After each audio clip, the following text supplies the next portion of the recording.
I'm super excited to have you on the show. You're tackling the old, former founder. You went to Stanford, which is boo. Since being at UC Berkeley, we had the big rivalry on football game. And I think you have a really interesting story to share, especially about how you are helping fund and build up the next generation of startups as well. And congratulations on your recent fundraise, $50 million from Samsung Next. So love to hear more about who you are and why you're here. There's no rivalry, Jeremy. No, I think, it's my name's Cliff Szu. I'm one of the co-founders of Multiverse. And really excited to talk to you, Jeremy, and to talk about what we're up to. So tell us more about what was it like growing up? Were you always a geek, a nerd, loved computer science, destined for engineering, and founder life? Actually, no, that's a good question. No one's ever asked me that before. No, I was actually one of those weird kids who actually got a higher SAT score on my verbal than my math. I was going to be an English major, and then my English teacher said, "Cliff, don't be an English don't be an English major." And then I ended up when I got to Stanford, I realized actually I spent a lot of time messing around with computers and programming, kind of almost unconsciously. I didn't even realize I was doing that. I think my parents must have Miyagi'd me. They bought us like an old Mac Plus and messing around with that. So no, I was actually very much like a kind of wordy person, writing person. And but I ended up loving computer science and loving especially two things: HCI, which is a human computer interaction, and the other one is AI or machine learning. So and my advisor at Stanford was actually kind of a renowned expert in both. He's actually the same advisor as Sergey Brin and Larry Page had, except I think I'm probably his least famous advisee. Awesome. And what were you like at Stanford? Were you partying? Were you just coding? What were you like in university? You know, I never thought of myself as like a teacher type or anything, but I actually was a staff member in the dorms. And so, and the weirdest thing is that out of that dorm, a lot of our co-founders came. Like, not even kidding on that. So yeah, 4 of us became co-founders. And so I think that the make are very deep. And I think like a cool factor for a startup, because I think there's a horrible saying that's like, a lot of startups die of suicide, not homicide. They don't get killed by other startups or competition. They die of infighting or like internal conflict or internal misdirection. And I think one thing that's nice about knowing your co-founders for so long is that unlike founder dating or some other process, you've known them for so long that kind of whatever drama is going to happen is back, in the dorms or something. So that means at one point of time you were playing beer pong with your co-founders, I guess. Yeah, actually we ended up like two of us were staffed together, and then the next year one of them became the same dorm. So, and then that year was very I've heard that no other year has been so I think it's been a good experience. I probably should have. I ended up actually working during school, and I actually experienced my first IPO in school, because I was working at a company that IPO'd on the NASDAQ. And I was an intern, but they gave me stock options because they're awesome. So that was kind of a crazy experience for college. And I guess you could say I was hooked after that. Yeah, what was that like as an intern, watching an IPO? Tell us about how that moment made you hooked. I mean, it wasn't the IPO process, but I think it was just, I was in Stanford, and then I was commuting. I was riding the Caltrain up work. It was in Soma before Soma kind of just got completely. And we're working in an old coffee warehouse, extremely cool company, and the VP of engineering there, he just really liked me, and he made me an offer. And I found out I was actually the only one who got stock turn. And so I felt really honored by that. After that, we decided that we always wanted to have interns in our company because, maybe make a little difference in someone's life. So we've always tried to hire interns, especially from maybe disadvantaged groups. So right now, one of the intern that we have is actually, he's Latino, and he's actually pretty young, because we want to make sure that we try to make a difference in their life, that it's very early in their life, so that they can maybe change course a little bit earlier. Because if you give someone at Berkeley or something, just for example, they've already made it pretty well in life. And so we want to start even earlier than that. So we've had high school interns in our companies, which is kind of unusual for a tech company. Wow. I guess that's a huge difference from a lot of folks, because I think a lot of my founder friends are like, yeah, interns are great in terms of like the fact that they're there, but sometimes they can be a huge hassle to manage, or, just actually see output, right?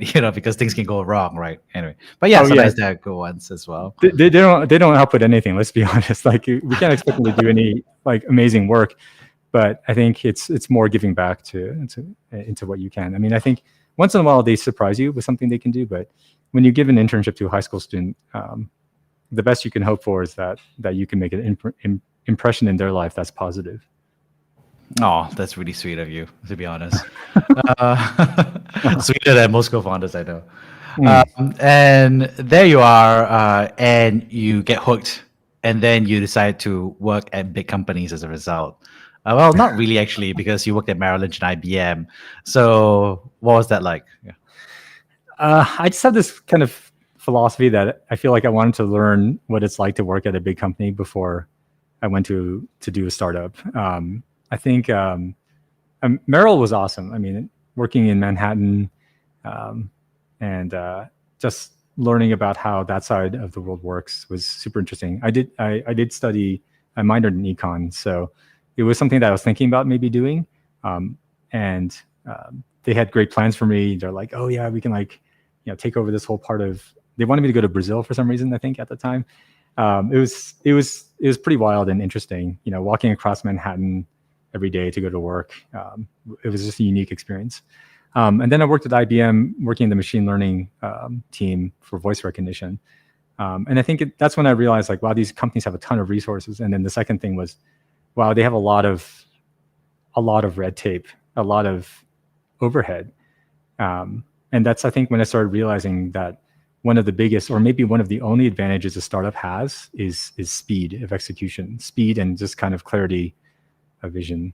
So, and Jeremy, you've just gone black, so I hope you can still hear me. I still hear you. Yeah. Okay, sure. Okay. Well, anyways, I think, IBM was a great experience. And then I just went into the world of startups. Amazing. And how did that happen? Because, you also went to work at Google as well. And that was actually pretty early, actually, in the day. So, well, our company got bought by Google. So yeah, I think, so I pretty much was out of there at that point. It's just, the last thing I wanted to work was a big company again, right? So I decided to start my startup right then. I remember getting hauled in by the CEO of the company and the VP of engineering. The CEO is super awesome, amazing guy. The VP of engineering, we'll just call him Steve. He said, Cliff, well, first of all, they're trying to, keep me in the company. And I guess one way you can tell if you're valued or not is how many people they haul out to try to retain you. And so the VP of engineering is talking to me. He's like, Cliff, I don't see you as a CEO. Hope I'm not breaking your heart. That's actually what he said verbatim. And so I don't know. I didn't really take that like personally at the time, but I was like, okay, well, I guess I have to prove him wrong. I actually see a lot of patterns in startup founders where sometimes there'll be someone, just like this line by Jay-Z, right? It's like, thank you for the fuel. No, really, thank you. And in that song, he talks about how like everyone's doubting that he can do it. And so he wants to prove them wrong. And I think that kind of, you can be bitter about it, or you can kind of use it as like a little bit of like kindling to kind of keep you going. It's like, well, you're going to have tough days. And if you maybe just remember, it's like, there are people cheering you on, and then there's also a couple people on the side who are saying, "Oh yeah, and they were never going to make it anyways." So let that, whatever it takes, right? Let that fuel you. And I think you look at a lot of founders, especially the kind of really kind of old guard, I guess I should say, successful ones. Larry Ellison, Warren Buffett, maybe not Steve Jobs. Like a lot of them are adopted. A lot of them or face some kind of rejection when they're very young. Larry Ellison was raised by his uncle. His uncle thought he'd never make it in anything. Jeff Bezos was also adopted. And I think that extra fuel kind of gives you that kind of unholy drive, I guess, that might kind of carry you through the rough spots. I prefer love over hate, but it's like, whatever it takes, right? Sometimes you need a little bit of extra fuel to get it going. I like this. The Force, starter pack that you just talked about, and it's interesting, right? Because there's a lot of emotionality involved with being a founder, because you use that to carry that into being your first startup and saying, to some extent, obviously proving yourself right, but also proving that CTO wrong. What was that like, building it out, your first company? Oh, we made so many mistakes. It's not even funny. And I think that's maybe one of the ideas behind Multiverse, is that if we can just help maybe pass on our mistakes, maybe as opposed to our wisdom, then maybe some people can make fewer mistakes. I mean, we didn't take VC money. We took convertible debt initially, and the company hit profit. So we were very, very gunning for profitability, right? And so we hit profitability really, really fast, like within the first year.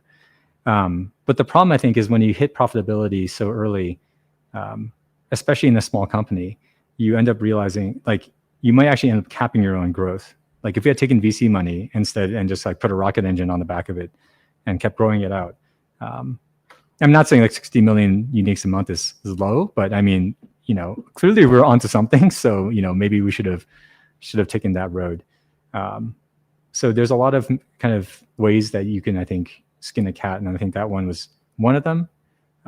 But it's too tempting for it to become almost like this like cash cow, like this this almost like a lifestyle company. Someone once called us that, and we were like super insulted because we're like, wait, we're working like 80 hours a week. What kind of lifestyle is that?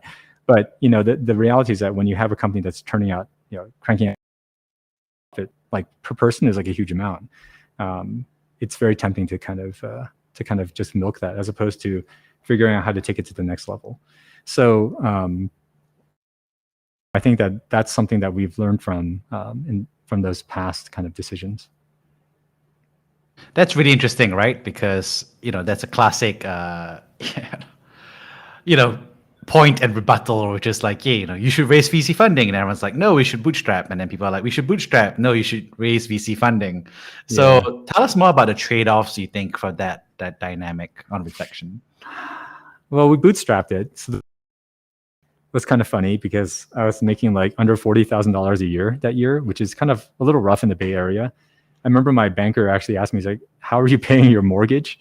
So you can always try to bootstrap it. You hear about companies like Nike, and they bootstrap it from the 60s, right? I think things are so fast now that I'm not an expert on this, so I don't have a super strong opinion on this, but I'm actually really, really strong believer in that if you don't have a lot of expertise, you shouldn't have a strong opinion in something.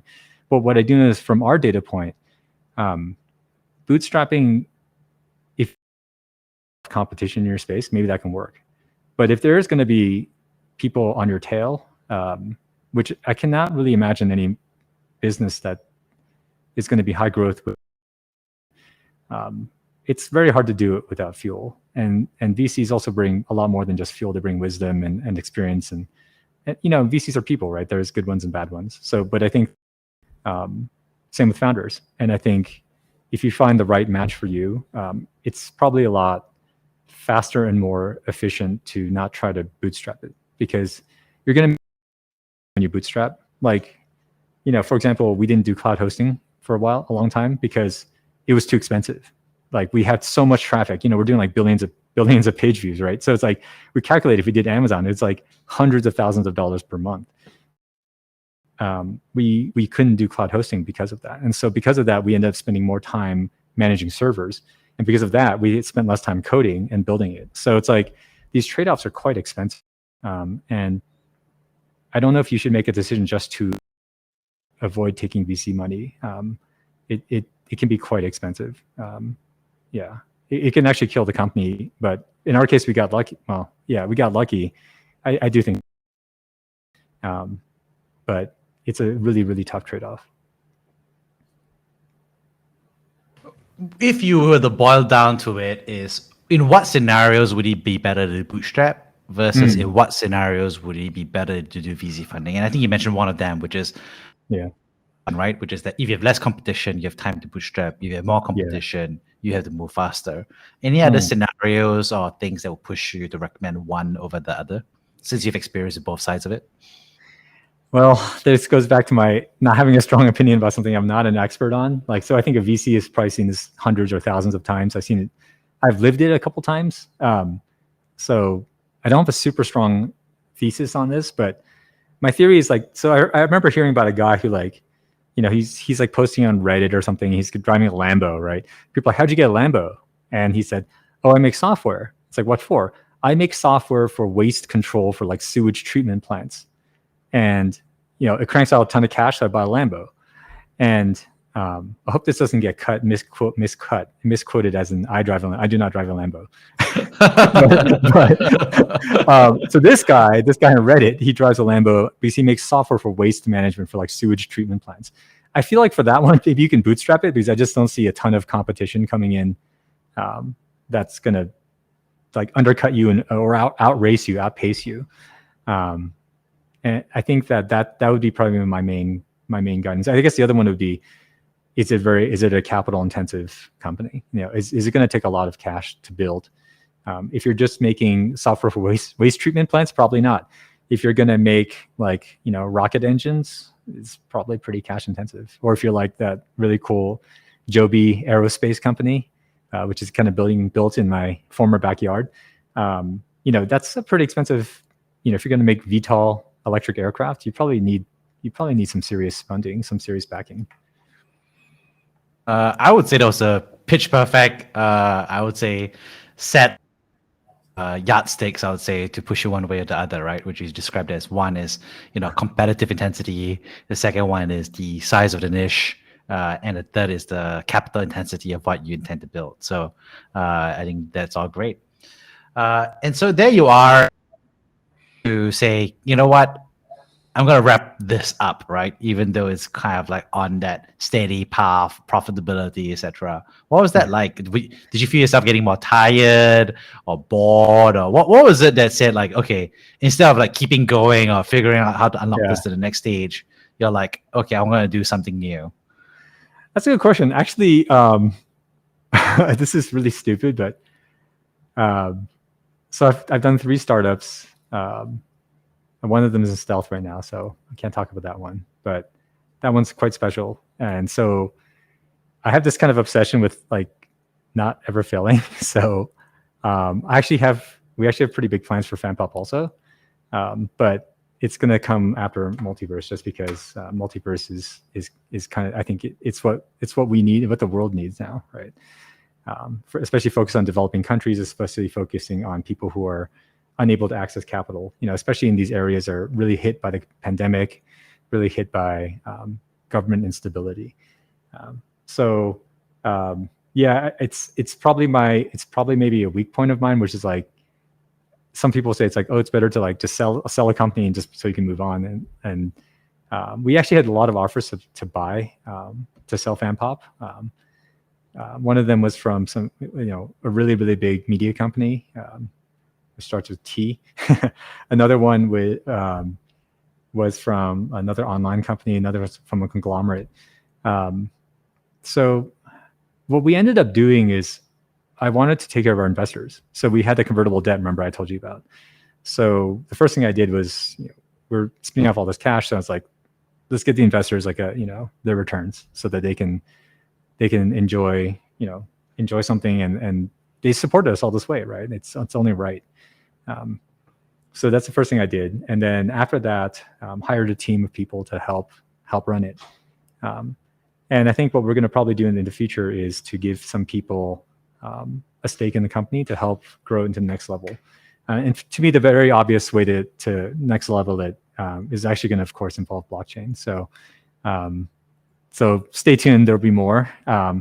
So we never ended up closing it down, but we do have other people running it. And I think that's a responsible thing to do. The responsible thing to do if you're going to do that is to make sure your investors get their exit, because they didn't sign on for like a 20-year ride, right? I mean, a lot of funds aren't going to last that long. So we took care of them, and then we found the team to run it, and then we're able to focus on Multiverse. Cool. And how did you personally know? Was it just your energy levels, or was it like you went hiking somewhere and an epiphany hit you? Like, I mean, what was driving that? Because I think many founders, for those who hit some level of success, and then they always have to find like, that allows an energy, right? I went through those as well, where you're like, okay, I feel less energy now. And so is this temporary versus this is something I should start looking at how to hand over to the next person or someone else, or, That's do really something good new. one. Yeah. So I remember watching an interview with Paul Orfalea, he's like the co-founder or founder of Kinko's. And he reveals that he's actually dyslexic, which I think is super interesting. I think it's another one of those challenges that, it's like Charles Schwab, also dyslexic, right? And I think these people have these extra difficulties. So they almost have something more to kind of drive them forward. And I remember watching Paul Orfalea say, he's like, do you think I care about like your copies and your prints? I can't even read them. Like, I'm dyslexic, I can't read. So do I care about that? No. And Orfalea is like, he did it for the money, is what he says. And I think for Fanpop, I can't say I did it for the money because I wasn't ever sure if we were going to make money. But I can't say that for a long time, I never owned a TV. And so to be a website that's about pop culture, TV, music, movies, it's not really my thing, right? So, the AI systems are super interesting, really, really interesting. But the content, while I think is amazing to see the passion of the fans, I could never really share that passion because I could just never get that into Justin Bieber, to be honest. That's the hair or the tattoo. I'm not sure what it is, but Bieber just never did it for me. So in all seriousness, I think if for a dude who doesn't own a TV, it's kind of, is it really the best thing to do? And there's another reason, which was that kind of in my life, kind of around college, mid-college, I actually had kind of a health scare. And I think that where surgery to get like a tumor removed, and if it was like, actually I've never talked about this publicly, but yeah, I wasn't even sure if it was going to be, if it was not. And so, and that was like kind of painful because I have this weird thing. I think a lot of Asians have this, where you metabolize anesthetics faster than, I guess, Caucasian people. And so I'm in the surgery and I'm like, oh wow, I can start to feel, I'm feeling everything. This really hurts, but I can't like say, I can't stop the surgery, right? So it was a very intense experience, but that wasn't the worst. The worst was at the end. The doctor, I waiting, so I'm like, okay, well, they're going to take it to a lab and essentially, have a pathologist look at it and figure out like, is it malignant or not? What kind of cancer is it? Is it cancer or not? And so they take the excised tumor and they go and do their thing, and it's like weeks, months, and it's like, are they trying to soften the blow? Is it because it's not a big deal? What's going on? And finally, I asked my folks who knew this, and they pinged him, and he's like, "Oh, I'm really, really sorry. It was benign. You're fine." I was like, "Oh, okay." But during those like weeks and months, you're kind of like wondering, man, like should I not? Like, is this it? Or not? I think that made me realize like you really shouldn't wait to do something that you want to do, because you never know if that's gonna. I don't know. You never know how much that. When I was at that point in Fanpop, I was like thinking, well, okay, I don't really watch TV. I don't even know what some of these things are. It's like Song of Ice and Fire. I'm like, what the hell? They're like, oh, it's Game of Thrones. It's like, okay, I don't have HBO, so it's equally irrelevant to me. And I'd much rather be out like hiking or something. So that's when I realized like, well, I probably shouldn't wait any longer. And I think I had really good advice from my co-founder, Dave Poppendrew. And what he said was, Cliff, take the like direct where you want to go. Don't take a winding road. And when he told me that year also, I think he had faced a lot of loss. So I think that that message has kind of stuck with me. And I think that founders should follow that too, because I where, yeah, you could do something for the money, but I think you're going to hit a lot of rough patches. And if you're not really into it, it's going to be tough to kind of carry through. But if you're really, really believe in what you're doing, then it doesn't really matter. I mean, it still matters. It still sucks to hit rough patches, but you'll be that much more resilient, because there will be a lot of rough patches. Like no matter how great things seem to like they're going, being a founder is probably one of the craziest things to do. Wow, that's deep. I love what you say, which is, at the end of the day, don't wait to do what you want to do. And I think that self-discovery moment is huge, actually. And what's interesting is that you chose to also approach this from a blockchain perspective, right? So, and also from funding and startup support. So those are two very different angles. So how did you ideate and come around to this second approach? Yeah, so it's funny. From our previous startup and also from the Multiverse experience, we realized that actually a lot of times investors get kind of the short end of the stick, and then and founders often feel the same way, where they feel like they're kind of both being screwed. And I think that one of the hallmarks of blockchain is this, which is very contrary to I think what a lot of regulators think, but it's extremely transparent. It's indelible, it's transparent, it's permanent. And so I think that's one of the most powerful things about a blockchain. It doesn't make that much sense to run computation on chain or to run a database on chain. I think most people who study computer science would kind of see it as like, it's kind of like a write once database, right? It's not like maybe the best place to run a ton of like parallel computations or something. But for something that needs to be indelible, that needs to be transparent, it's amazing. And so our idea is, well, when you're an investor, a lot of times all you have is kind of the honesty of the founder and maybe like a doc, like a SAFT or a safe. And that's all you have. That's kind of between you and like them kind of screwing over the investor. And same in the other direction too, where, there's a lot of he said, she said. And I think a lot of founders feel that burn also. So our idea is that we write everything goes on chain. So like, everything from the vesting schedule of the founder to the lockups to the actual SAFs and safes, all those things go on chain. And so there's no more he said, she said. There's no question about what you signed up for. And there's no way for someone to like, oops, I drained like a founder, like, oops, I drained the whole bank account. Bye-bye. It's like that can happen because everything is controlled by these on-chain smart contracts in our platform. And so there's a very, very, fixed vesting schedule. There's ways to get out of those if you need to, but that involves governance of people voting on chain again.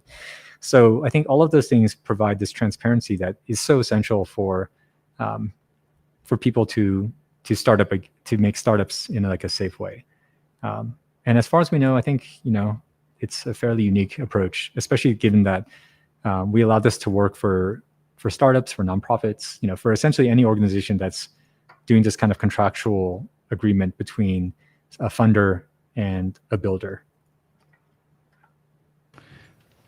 Why blockchain? So there's so many ways to power this. It could be as simple as, hi, I'm a trusted database and I won't screw you over as a platform, all the way to blockchain, right? Why that choice as the infrastructure? I mean, I know that I trust my co-founders and I think our investors trust us, but if you're a founder who's using our platform, they don't necessarily know us personally. Same with another investor who's using our platform. They might not know who we are. And really, you look at a trusted database, let's say it's a central database that's like saying, okay, we're just going to write everything in a database and it'll be fine, right? And then you look at like Microsoft just got hacked, right? Just like yesterday, I think their database, their cloud database offering just got hacked, right? And I think that, you know, in that case, I think they're able to export data, but what if you're able to import or write data, you know, into that? So what if data gets corrupted?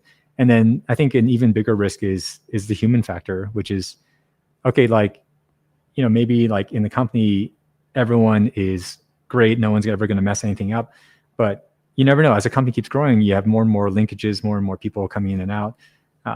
You hear about like in Tesla, where people are paying people to inject malware into their systems. You know, it's much safer, I think, to have much safer to have a blockchain that's publicly visible, publicly verifiable. And I think it's one of the best uses of blockchain, because when it's publicly visible and verifiable, then there's this extra level of trust between the founder and the funders, right? We should be transparent. We should be just getting out of the way and letting them do their thing, right? Letting them work their magic, build their company.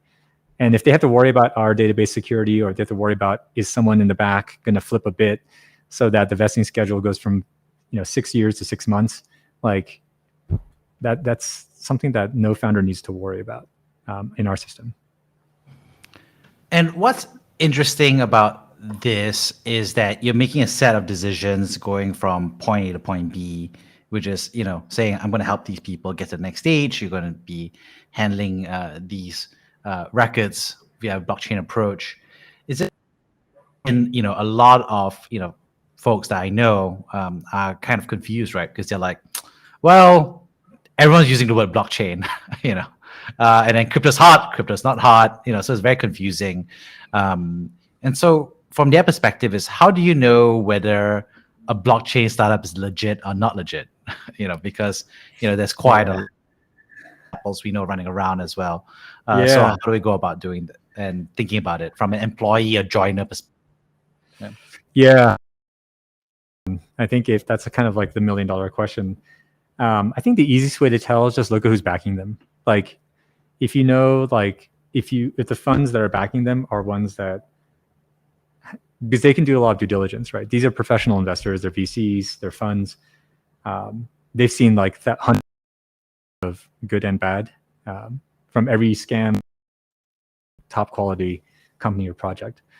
I think that proxy is very powerful, because, and I don't, a lot of big VCs backed Juiceroo also, right?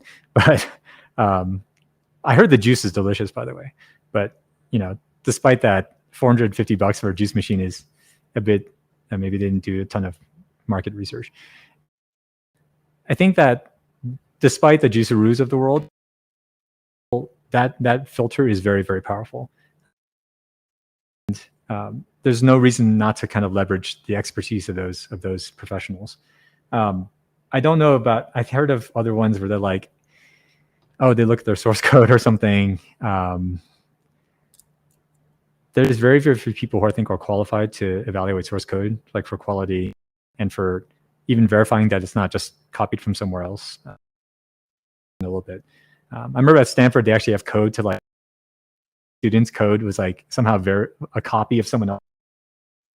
But I don't know how many people outside of like Stanford professors are using stuff like that to test. Like, maybe there are. I mean, I could be wrong. I'm not an expert in this one, but I do think that the strongest filter I can think of is professionals. I would be very hesitant to just rely on what like makes sense. You know, it's like, oh, this idea makes sense, or this team looks amazing. You know, like I've heard of projects where the people they list on their team page aren't even on the team. So yeah, in fact, yeah, I've actually heard of many like that. And one of them, my friend's project, her teammates were listed on another project's team. So, you know, I don't think that the team page or Medium, I don't know. I just feel like there's a lot of sophisticated bad players that doesn't really prove very much. But you have to figure that they're investors. They're meeting with them regularly. They're talking to them. They have contracts with them. They're doing due diligence on them. It's a very different level of diligence. I think that's the only thing I can really. I hate to say that's like the only way, because I mean that's like platform. We leverage the professional investors as well as advisors. So it's kind of like a pre-filter for people who want to see, okay, well, I don't know much about this space, but man, this VC really knows their stuff, and they think it's a good idea, or they brought up these problems, and I agree with these problems. But again, I'm a big believer in, if you don't have a lot of expertise in the area, you probably shouldn't have a strong opinion about it. Yeah, that's actually a fair point that you raise, is between startups and blockchain, in terms of verticals. Less about the fact that there are bad apples, because there are bad apples in every vertical, in every thing, right? It's just that I think the sophisticated apples in blockchain is really the big difference versus bad apples in marketplaces. It's pretty obvious in a marketplace thing. It's like, do you have the transactions or not, right? Do you have the customers or not? And to some extent, there's a little bit of what you talk about is like the arcade, also going to the fundamental reality of what's happening. For that, how would you recommend someone to figure out the fundamental reality? Like, how do they get smart? Is that like reading Cointelegraph, or how do they go about?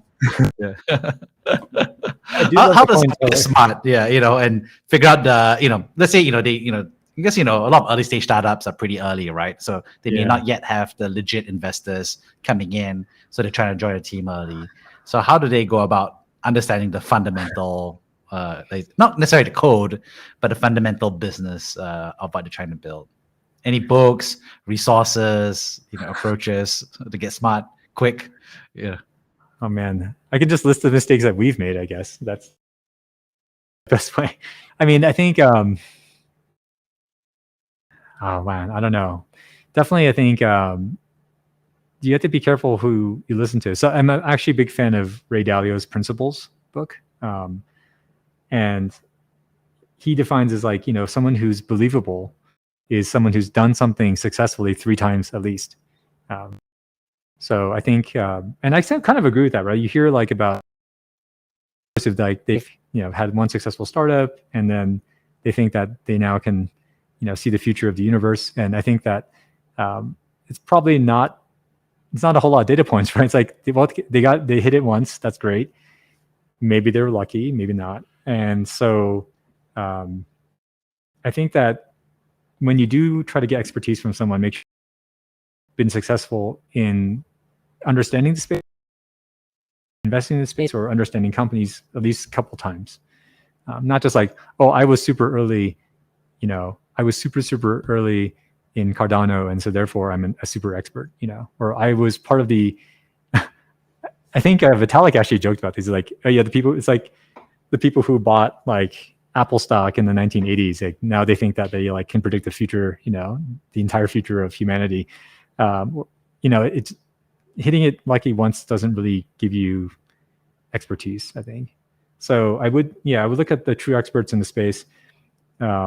Big fan of Cointelegraph, because obviously we have someone from their team on our team now, and I think that's a good place to read. I think actually the popular media explanations are pretty good, right? Nathaniel Popper, he writes very well-researched articles about the space, and I think that's a good place to start, because I think if you go straight to Cointelegraph, it's like, well, this is really technical. Like I'm not sure if I understand all these terms. So I think starting with like New York Times articles and stuff like that, it's not a bad place. I mean, yes, it's pretty basic and maybe it's pretty out of date, but it's not a bad place to start. But definitely find those people that aren't just good talkers, but actually have done it a couple times.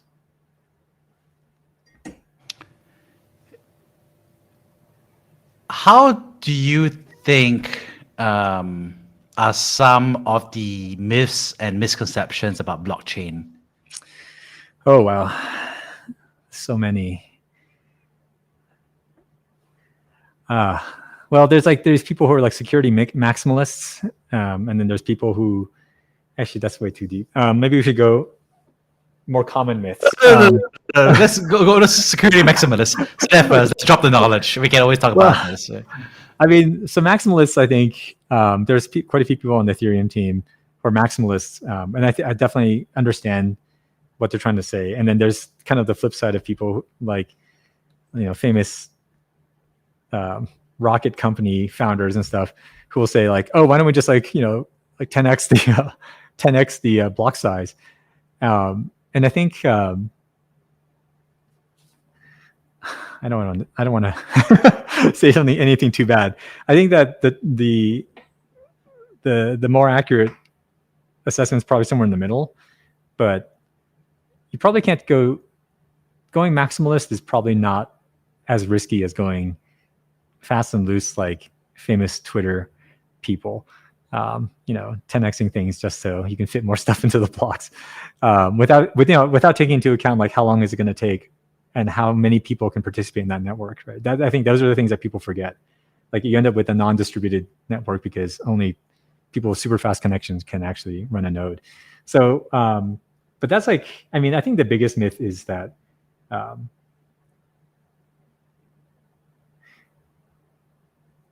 think there's a lot of misunderstanding about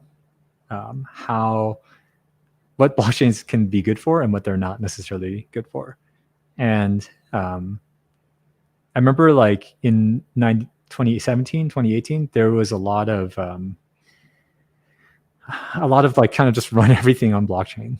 And a lot of big companies were guilty of this too. They were like trying to kind of catch the wave. And to me, I think there's a need to separate the kind of marketing hype from what's actually possible from like a computer science standpoint. I think the other one that I would also say is a big myth is that I think a lot of projects feel like they need to have a lot of technobabble in their project to make it seem like very technical and very kind of almost like obfuscated. And I don't think that's necessary. I think it's actually better if things are kind of more easy to understand. So we're still trying to figure out that balance ourselves. I don't think we're definitely not innocent in that, of that sin. I think we've definitely also been maybe too technical in the way we've presented things. But the good news about our team is that we do at least know that we don't know a lot of stuff. And so we're really open to learning. And so I think those two things are the things I see a lot of. And then I guess there's also this final one, which is kind of like meme powered ideas, meme powered tokens. We'll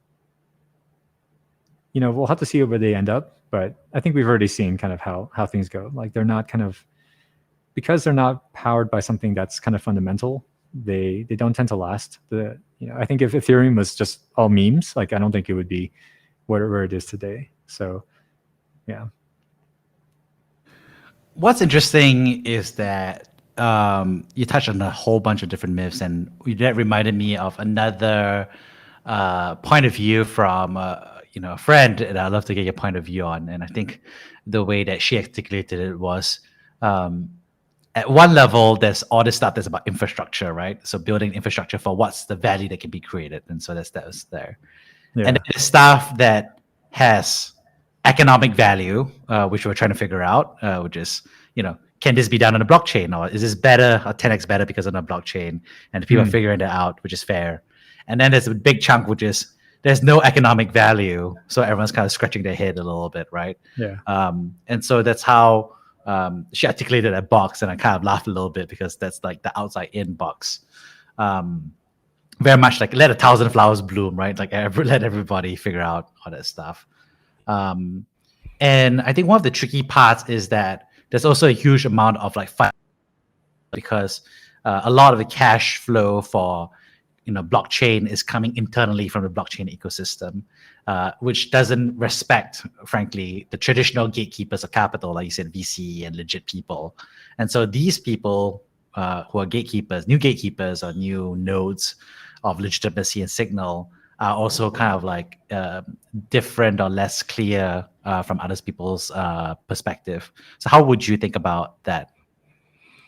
That's pretty, let's see. Well, I think there actually is respect for the traditional gatekeepers, because I think that the only data point I have is really our own project. I think, I talk to people and I've asked them, I was like, why did you back us? And they're like, well, the main reason I backed these other funds, they're smart. And what are the odds of something going wrong if these behind it? I think, but at the same time, I do think that there's a need for democratization of it, because if you look at the whole, GameStop, AMC, all these things, right? There's this desire to kind of like to stick it to to these kind of big hedge fund people, which I totally get. Like, having worked, I think a lot of those people are actually really great, really wonderful, nice people. But at the same time, I can see that like it's frustrating, right? Because I hate to say it, but the system is set up in a way. Look at carried interest, right? It's insane. Like it's set up in a way to really, really give private equity and maybe to a lesser degree hedge funds like of tax shelters and protections that normal people don't get. So for like, I want to stick it to the man. I don't think it's like as much about sticking it to the man, in my opinion, because there's a saying, it's like, don't hate the player, hate the game, right? And like, if the game is set up in a way to favor carried interest, then funds are going to be, because otherwise they're just be paying twice as much tax. And of course they play a hand in shaping those policies. But anyways, I digress. The point is that I think people want to at least have a level playing field. I think that's the key part, right? People don't want to be like getting leftovers after the big funds are kind of done with things. And actually that's kind of our platform, is that VCs and ordinary people can support a project at to like get the leftovers after the VCs are done with all their rounds, right? And I think that kind of collaboration is pretty powerful, because if you look at the power of the Reddit community, or look at the power of the short squeezers, right? Like they have incredible power when they think, and that kind of market moving power, I think professional investors should probably look at also. So I think to have that collab, regular people learning from the VCs, it's the other way around as well. VCs learning from like what regular people want, what regular people are feeling, and the sentiment of the community. I think it's really, really powerful. That's the entire premise of our platform, really. It's just like leveling the playing field, one or the other. We're not like blocking out VCs either, right? But let's create an account on our platform, or Sybil an account, right? So we can't like block them out anyways. You could just register as an individual. So I think why not kind of create the synergy between these two groups, and realize that we're all people, and we're all actually just excited about startups. And so why don't we learn from each other instead? Amazing. Wrapping things up, could you share with us a time? It kind of broke up for a second. I'm sorry, I have to go now. Oh, no, I'm kidding. What'd you say? A time that I've been what? Brave. Yeah. Oh, brave. Oh, yes, the podcast. Man, I was hoping you'd forget this question. I think that what I did to quit a great paying job with stock, and was going to turn into like Google stock and stuff. I think a lot of founders have done that. I don't think it's that exceptional to leave something that seems like a sure bet. I did finish school. I didn't drop out. So I didn't do any of those crazy things. I can tell you, how about this? I'll tell you a future brave thing I'll be doing in the next 75 days. So I don't know if it's brave. It's maybe more just crazy. But I've kind of realized that I've kind of started living like a maximalist life. And what I mean by that is like the opposite of minimalist. I have... anyways, yeah, without going into too much crazy detail, at one point I was living in Palo Alto, and then I had 2 other homes that were not being used. Cars I've barely driven. It was kind of, this is like back in Fanpop, like post Fanpop, and I was like, this is getting kind of ridiculous. And so in about 75 days, I'm going to be vacating my home. We're going to let some other people who are maybe slightly less fortunate live in those homes. And then my wife and I are going to pack everything that we need into carry-on bags and become nomadic. And I'm going to go and visit all the founders. I'm going to try to visit founders on Multiverse, capture their story. I mean, most of my luggage is going to be like camera equipment, some clothing, of course. But so I think that it's not something I've ever done before. I used to travel a lot when I was younger. I think that's actually what made me realize that there's a lot of smart people out in the world who just need better access to these startup tools.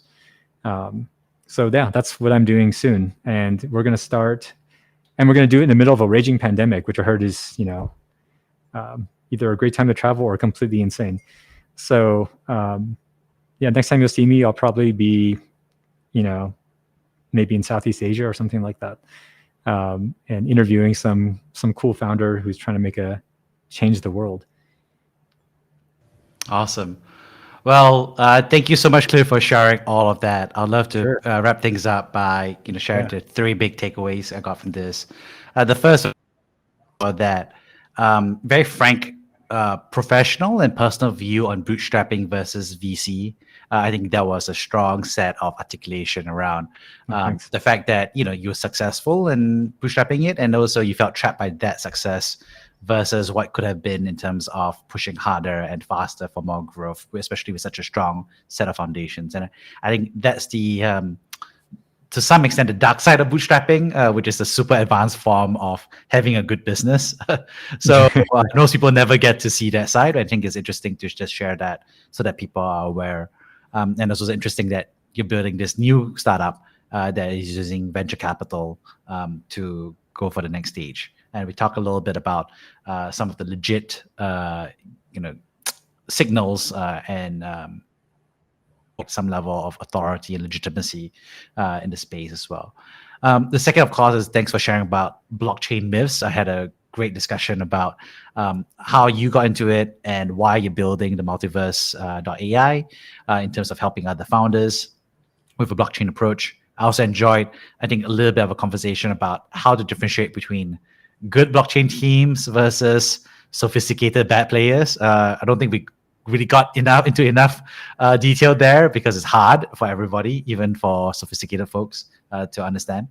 And I think there's a lot of good references that you've referred people to for reading materials or how to think about the problem, including seeing who are the people who are backing them as well. And lastly, I love, I think the philosophy that kind of like permeated thing and conversation, would just, I'll paraphrase it as don't wait to do what you want. And that realization after your personal health surgery, your epiphany there, and making a decision to move to the next company.